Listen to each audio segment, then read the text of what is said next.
La Juventus SpA il 23 marzo del 2020 uscirà dal FTSE/MIB. Colgo la palla al balzo, scusate il gioco di parole, per parlare di che cos'è il FTSE/MIB, soprattutto perché volevo già farci un video ed è l'occasione giusta. E-Coffee, il caffè economico che lascia l'amaro in bocca. Juventini là fuori vi starete sicuramente chiedendo: è la fine? Che cosa faremo adesso? È grave quello che sta succedendo? Calma. Ora vi spiegherò che cosa comporta uscire dal FTSE/MIB. Tuttavia, prima dobbiamo fare una piccola premessa, non troppo piccola in realtà, su che cos'è e come funziona un indice di borsa. Il FTSE/MIB non è nient'altro che il principale indice di borsa italiano. E che cos'è un indice? È un numerino speciale perché deriva da una statistica fatta giorno per giorno. Dovrebbe apparire un grafico più o meno qui. Quel numero 20.799, che adesso vi sto cerchiando qui in alto a destra, è l'esatto valore del FTSE/MIB nel momento in cui sto registrando. E ora vi starete chiedendo come si calcola un valore del genere. Semplicemente si prendono le prime 40 aziende italiane, si conta quante azioni hanno e quanto valgono le loro azioni e si fa una media ponderata. In realtà il calcolo è abbastanza più difficile di come l'ho descritto e soprattutto questo indice è un free float adjusted, quindi tiene conto del flottante. Sono cose che non vi interessano e che non spiegherò in questo video. A questo punto qualcuno di voi si starà chiedendo: come facciamo a scegliere 40 aziende su tutta la borsa? Quali sono le aziende migliori? Qual è il criterio? Il criterio semplicemente è scegliere le 40 aziende con la capitalizzazione maggiore. Come si calcola la capitalizzazione? Semplicemente facendo la moltiplicazione tra il prezzo delle azioni e la quantità di azioni che è quotata sul mercato. Vi aggiungo anche che ho fatto un video sulle azioni che trovate qui in alto a destra. Accanto a 20.799 c'è un altro numerino, oggi purtroppo rosso. Oggi purtroppo particolarmente rosso perché si tratta di 954 punti persi. Questi punti che cosa sono? Sono di quanto è sceso l'indice durante queste 24 ore. Di solito nei TG viene riportato in percentuale, infatti c'è anche la percentuale accanto.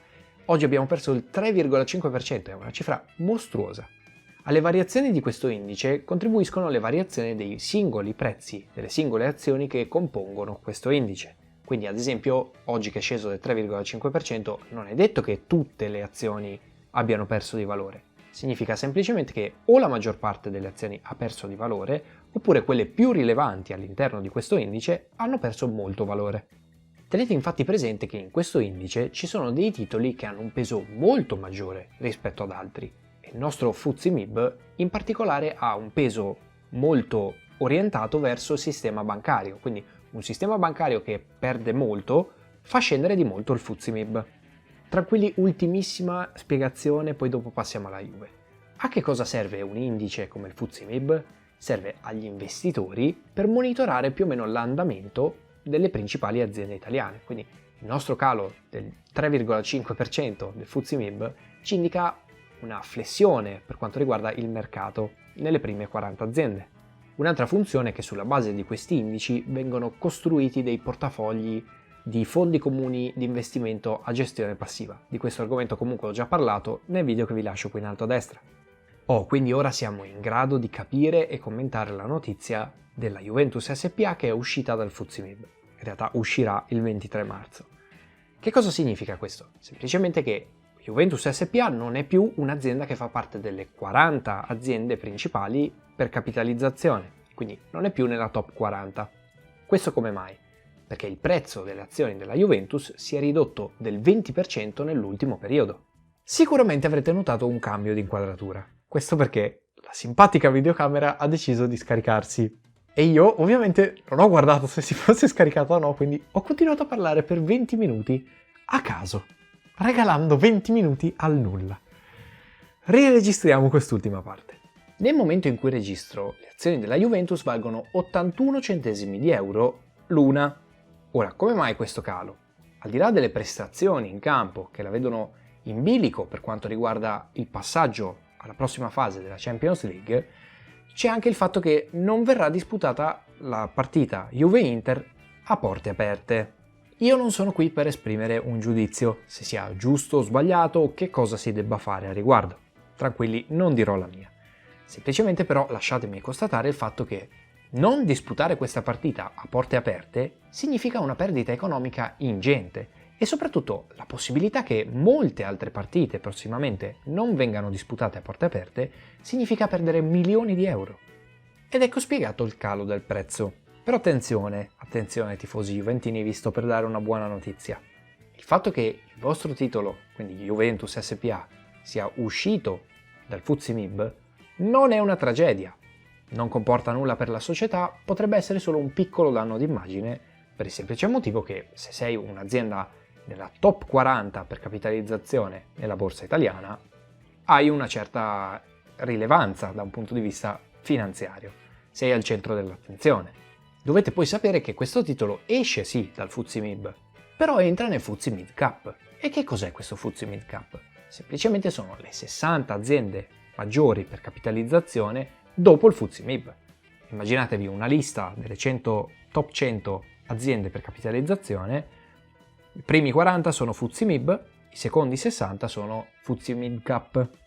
Come vi avevo accennato poco fa, le azioni della Juventus in questo momento costano 81 centesimi di euro l'una. Bene, a inizio 2019 pensate che valevano 1,40 euro.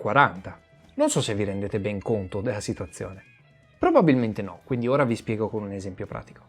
A inizio 2019 io ho acquistato 10.000 azioni della Juventus, quindi ho pagato 1,40 euro l'una, ho pagato 14.000 euro.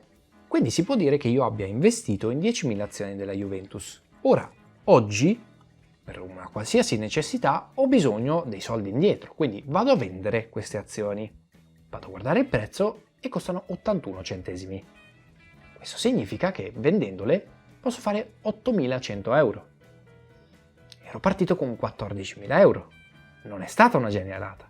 Per colpa di questo calo io ho perso 6.000 euro. Così, rendetevene conto. In ultimo, tenete presente questa cosa fondamentale secondo me. Le azioni delle società sportive molto spesso sono soggette a forti oscillazioni di prezzo, perché il prezzo è direttamente collegato ai risultati sportivi.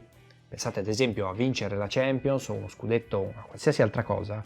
Che cosa comporta? Comporta premi in denaro, sponsor in più, merchandising venduto, pubblicità in più, fiducia negli investitori aumentata, eccetera, eccetera. Questo secondo me è semplicemente un calo fisiologico del prezzo delle azioni della Juventus. Non andate a pensare che sia in rovina o che stia per fallire, assolutamente no. Bene, questo video finisce qui, ma aspettate ancora un attimo perché c'è la curiosità economica del giorno. Lo sapevate che l'indice FTSE MIB si scrive così e si legge così, come questa parola inglese che significa piedino? E assolutamente no, non mettetevi in testa che la finanza sia un fetish inglese